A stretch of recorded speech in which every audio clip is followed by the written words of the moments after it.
Bonjour à tous, on se retrouve pour une nouvelle vidéo qui va porter sur les associations et combinaisons alimentaires en naturopathie. Alors les combinaisons alimentaires en naturopathie, c'est quoi? C'est tout simplement le mélange de différentes catégories d'aliments au cours d'une même prise alimentaire, au cours d'un même repas. Et donc, à quoi est-ce que ça sert d'étudier les combinaisons alimentaires? Eh bien, pour plusieurs raisons. Premièrement, les problèmes digestifs sont de plus en plus fréquents dans notre société. Quasiment une personne sur deux qui vient me voir en consultation a des troubles digestifs. On va aussi étudier ce domaine pour optimiser et alléger sa digestion. En effet, la digestion prend une bonne partie de l'énergie vitale.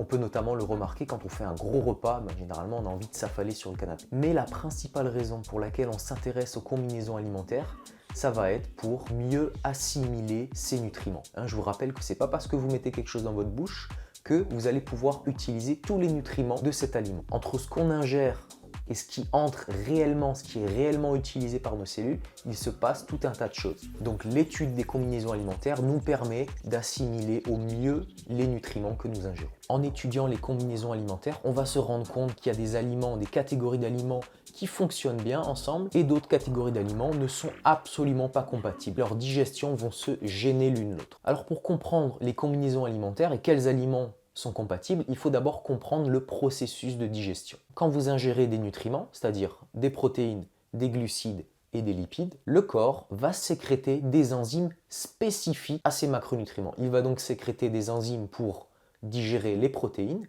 des enzymes pour digérer les glucides et des enzymes encore différentes pour digérer les lipides. Ces enzymes sont de véritables catalyseurs de la digestion. Sans ces enzymes, nous mettrions des dizaines d'heures pour digérer tout ce que nous avalons. Donc déjà, il y a une spécificité des enzymes aux différents macronutriments. C'est la première des choses. La deuxième des choses, c'est que l'action de ces enzymes spécifiques, elle va se faire pour un certain pH. Par exemple, l'enzyme qui est sécrétée au niveau de la bouche, qui a pour objectif de digérer les féculents, les amidons, elle s'appelle l'amylase salivaire. Et cette enzyme, elle n'est active qu'à un pH neutre, pour vous donner un exemple. Ensuite, ce qu'il faut savoir, c'est que ces enzymes digestives, elles sont sécrétées à différents endroits du système digestif. On en a déjà dans la bouche, dans l'estomac et ensuite dans l'intestin grêle. Donc de tout ça, on peut dégager trois caractéristiques qui vont influencer l'efficacité de notre digestion. Premièrement, on a la complexité du bol intestinal. Je vous avais déjà donné cet exemple et c'est un exemple que j'aime bien donner lors de mes consultations. Imaginez que vous êtes un chef cuisinier dans un restaurant.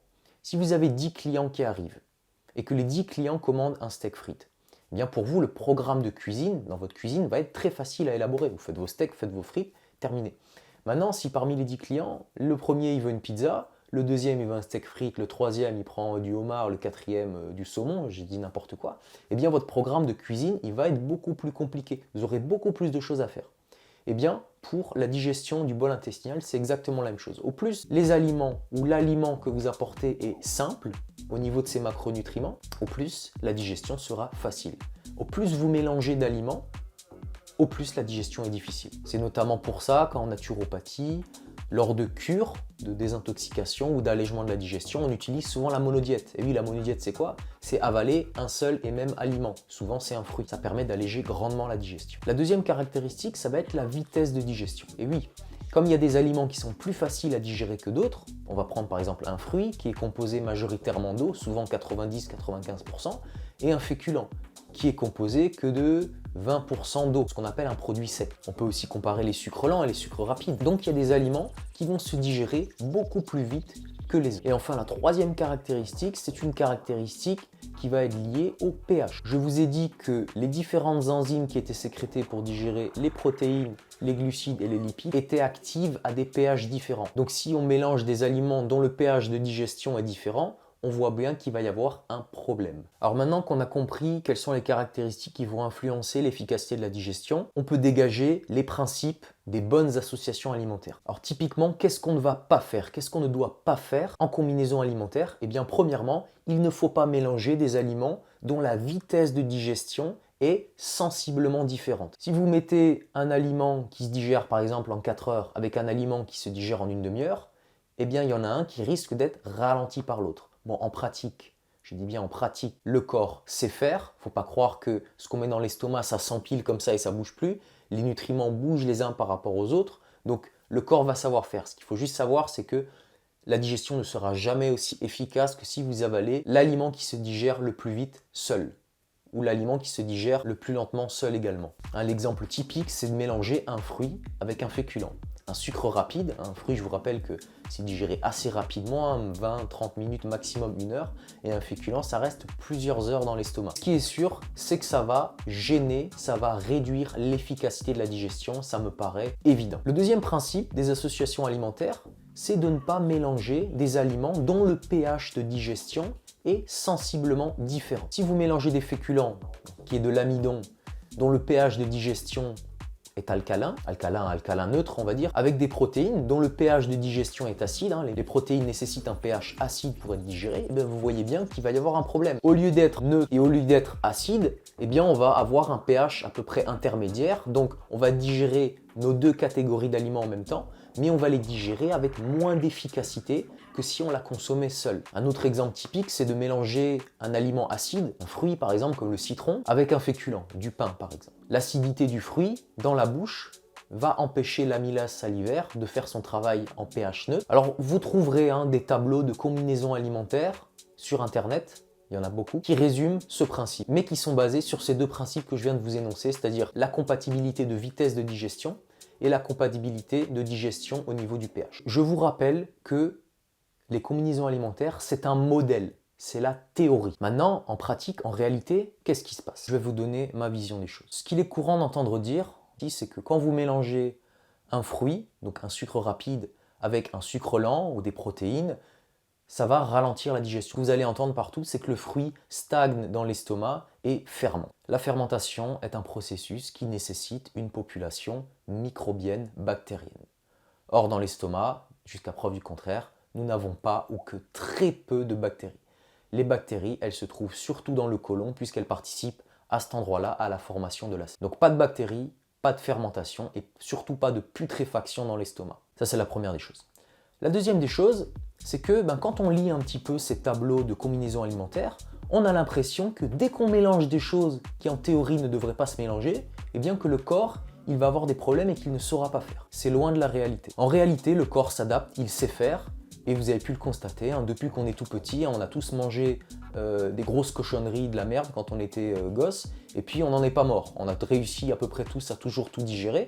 Ça ne veut pas dire qu'on en a extrait tous les nutriments, mais voilà, a priori, le corps a trouvé une solution, trouve des solutions quand on mélange des choses qui ne sont théoriquement pas faites pour se mélanger. Alors quand on ingère des aliments, des différentes catégories d'aliments, eh bien il ne faut pas croire que dans l'estomac il y a tout qui s'empile et que tout reste dans le même ordre. Il y a des nutriments qui se déplacent les uns par rapport aux autres, tout se mélange, il y a plein de choses qui se passent. Donc quelle que soit la combinaison, le corps saura toujours faire, puisque la digestion est un passage obligé. Dès que vous mettez quelque chose dans votre bouche, le corps se met immédiatement à digérer, il n'a pas le choix. Si vous voulez plus d'informations, je vous conseille de vous procurer le livre Physiologie de la digestion de Bernier. Donc le corps sait faire. En pratique, le corps sait faire même quand on a des combinaisons alimentaires qui sont théoriquement indigestes. Ça, c'est la réalité.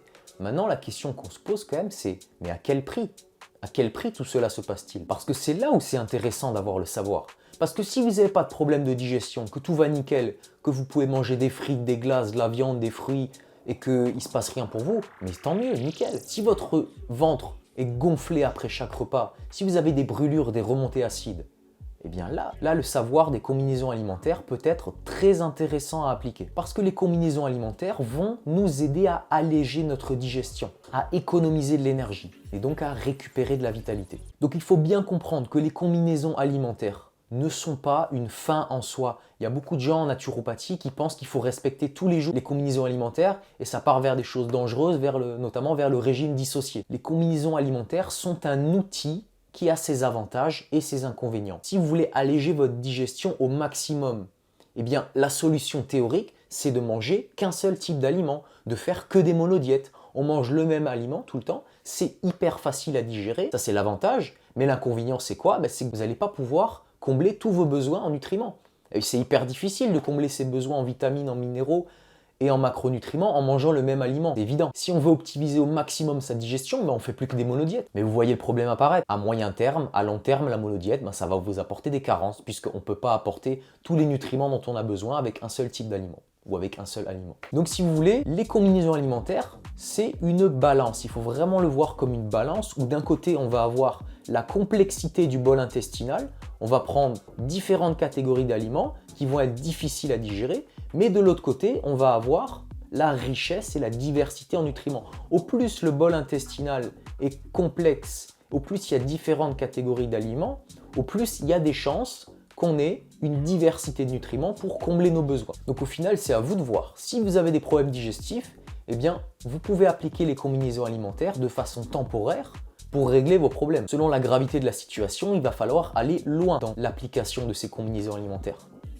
Vous pouvez commencer par simplifier vos repas. Vous pouvez commencer par enlever les catégories d'aliments compliqués à digérer. Et si vraiment vous avez des gros problèmes, vous pouvez passer vraiment à court terme sur des monodiètes par exemple, voire sur du jeûne. Ça dépend évidemment des cas, il ne faut pas avoir de contre-indication au jeûne. Donc voilà, au final, comme d'habitude en naturopathie, on a des outils qui ont des avantages et des inconvénients. Le tout, c'est de savoir s'en servir de la bonne façon au bon moment. Et évidemment, le mieux, c'est d'être accompagné par un naturopathe. Petite parenthèse, je vous partage mon expérience personnelle. Moi, ça fait plusieurs mois maintenant que je mange plus du tout de féculents, ni céréales, ni légumineuses. Donc d'une certaine façon, quand je fais mes repas, je respecte les combinaisons alimentaires puisque je fais toujours un mélange de protéines, de graisses et de légumes. Et ce qui, dans le tableau des combinaisons alimentaires, va très bien ensemble. Moi, souvent, je me fais une bonne assiette avec une bonne protéine animale, des légumes, et de la matière grasse, souvent du beurre cru. Et je dois dire honnêtement que depuis que je ne consomme plus de féculents, ma digestion n'a jamais été aussi bonne. J'ai l'impression de ne pas avoir mangé tout simplement après chaque repas.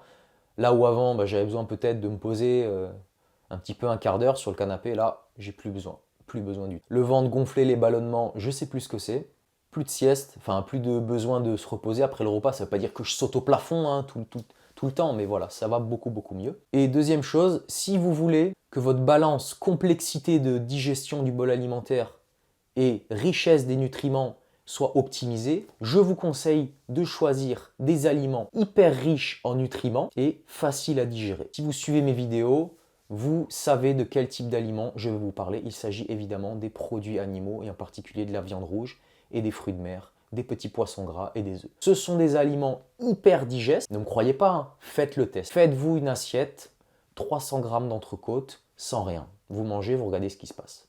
Ensuite, vous faites une assiette, 300 g de lentilles, et vous regardez qu'est-ce qui est le plus facile à digérer, et on en reparle. Donc encore une fois, si j'utilise l'outil des combinaisons alimentaires, force est de constater que les produits animaux sont des aliments premier choix pour avoir une bonne digestion et pour apporter les micronutriments dont on a besoin. Voilà, c'est tout pour cette vidéo. J'espère que ça vous a plu. Comme d'habitude, si ça vous a plu, n'hésitez pas à vous abonner, à lâcher des commentaires, nous dire peut-être comment vous avez résolu vos problèmes digestifs, quelles sont les combinaisons alimentaires qui vous plaisent, que vous avez essayé. Comme ça, vous en faites profiter tout le monde. Allez, je vous dis à plus sur Vitae TV. Allez, ciao!